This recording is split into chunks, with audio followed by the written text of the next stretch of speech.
Le quotidien turc Tolohan Tekl Oglu affirme que 4 hôpitaux appartenant à l'Arabie Saoudite se trouvent à la frontière syro-turque pour traiter les terroristes blessés.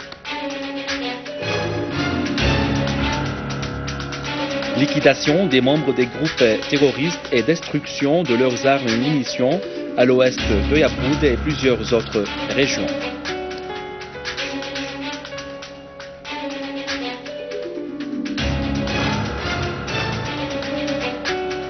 Les habitants de Sadad font leurs adieux à leurs martyrs à l'église Saint-Élie pour les Syriaques orthodoxes.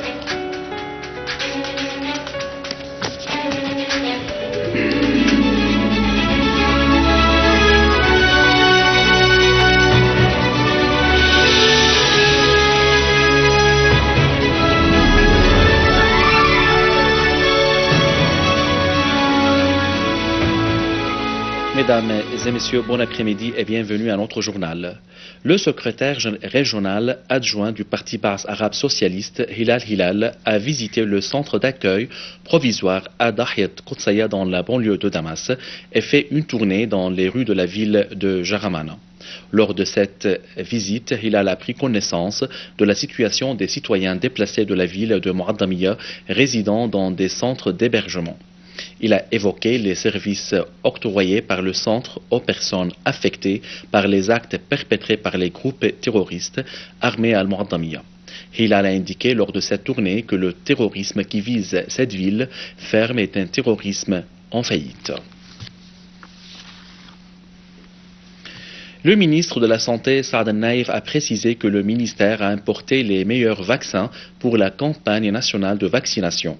Le produit a été acquis auprès des entreprises les plus reconnues au monde et a été fourni gratuitement à tous les enfants syriens.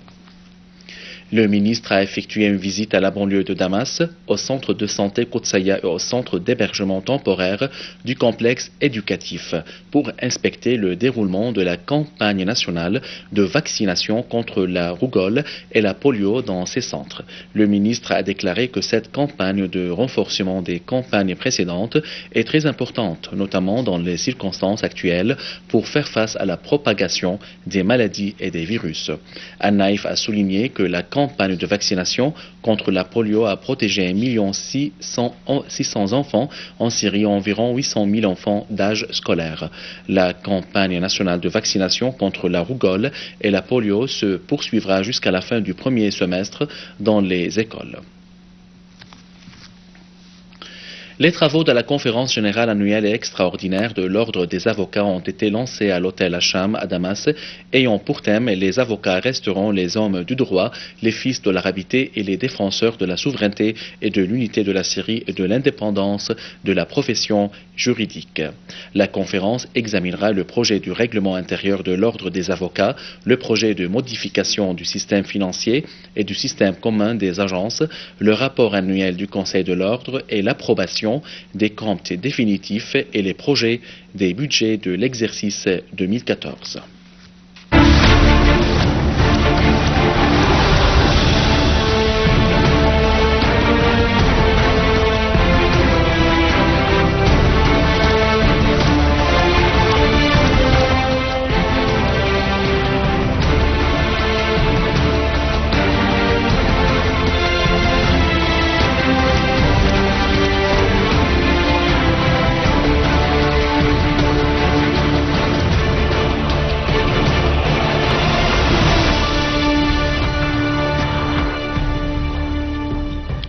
La chaîne de télévision turque CNN a diffusé au cours du programme Questions interdites une interview interdite par les lois du gouvernement d'Erdogan. L'interview en question a eu lieu avec Tolohan Tekl Ihsan Oglu, chargé des affaires de réfugiés syriens à la frontière syro-turque. Au cours de cette interview, assortie par des reportages filmés sur place, Tekle a souligné que la frontière syro-turque était pleine de milices armées dont les actes barbares auront des répercussions négatives sur la Turquie à court et à long terme. Tekl a également souligné l'inquiétude approuvée par les Turcs, toutes composantes confondues, de la montée du terrorisme dans la région. De son côté, l'auteur Kinan Chamour Jokal a estimé dans le magazine Bagmasis que le terrorisme extrémiste se répand comme un cancer dans la région du Moyen-Orient, ajoutant que le nombre des Turcs qui ont été tués en Syrie en 2 ans dépasse le nombre de ceux qui ont été tués dans la guerre en Afghanistan en 10 ans. Pour sa part, le vice-président du Parti du peuple républicain Erdogan Toprak a souligné que la plupart des pays du monde ne font plus confiance dans l'actuel gouvernement turc et qu'il est désormais difficile d'approuver ses plans consistant à soutenir les formations terroristes telles Al-Qaïda et Jabhat al-Nusra. Toprak a aussi estimé que la poursuite de cette politique erronée et dangereuse va faire perdre à la Turquie sa crédibilité sur la scène internationale.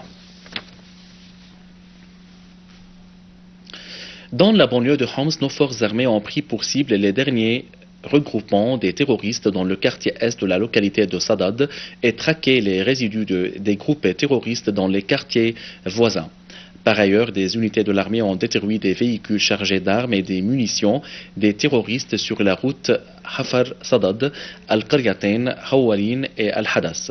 Nos forces armées ont liquidé aussi nombre de terroristes qui tentaient de s'infiltrer au village Al-Bardayat et Adouer et détruit leurs repères à Al-Hosn et aux environs des villages Kissin, Sharij et Salam.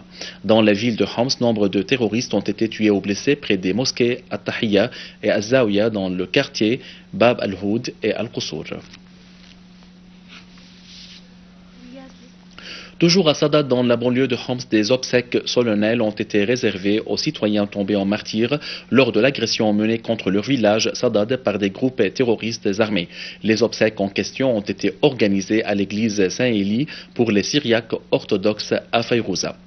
Dans le même contexte, un sit-in de solidarité avec les habitants de Sadad et avec toutes les personnes enlevées par des groupes terroristes armés a été observé à la cathédrale Saint-Georges pour les Syriaques orthodoxes à Damas. Une unité de l'armée arabe syrienne a pris pour cible des regroupements des bandes terroristes dans certains nombres des régions de Daraa et sa campagne, tuant et blessant des dizaines de terroristes, pour la plupart des étrangers. Des unités de l'armée ont également pris pour cible des repères de terroristes dans le camp Al-Nazihin, la route Assad, Al-Mleha, Tafas, Al-Nasiriya, Hiran, Al-Jamous et l'ancien centre de l'émigration de Daraa, tel Al-Jabiya, Bousra, Al-Harir, Nawa, Da'al et Naïme, liquidant des dizaines de terroristes. Nos forces armées ont également détruit des voitures de terroristes sur la route Nahta, Al-Mleha, ouest et à l'entrée du village Al-Mayazin.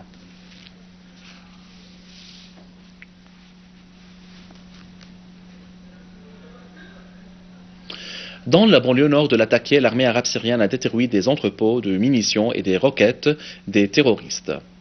Elle a également liquidé grand nombre de terroristes, dont Imad ad-Din al-Jolani, un des chefs de Jabhat al-Nusra, et Abu Ahmad al-Iraqi, chef du soi-disant Dawlat al-Islam, issu d'Al-Qaïda.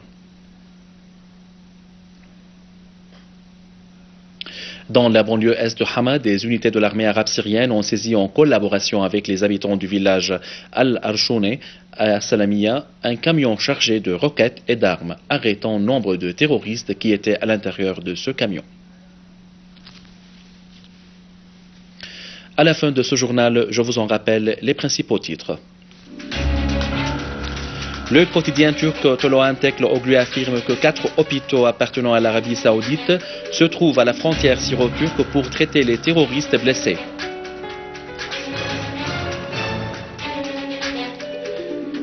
Liquidation des membres des groupes terroristes et destruction de leurs armes et munitions à l'ouest de Yabroud et plusieurs autres régions.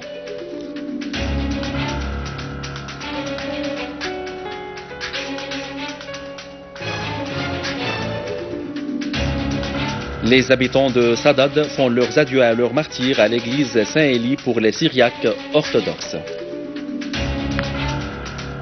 Mesdames et messieurs, c'est notre journal d'aujourd'hui. Merci de l'avoir suivi et au revoir.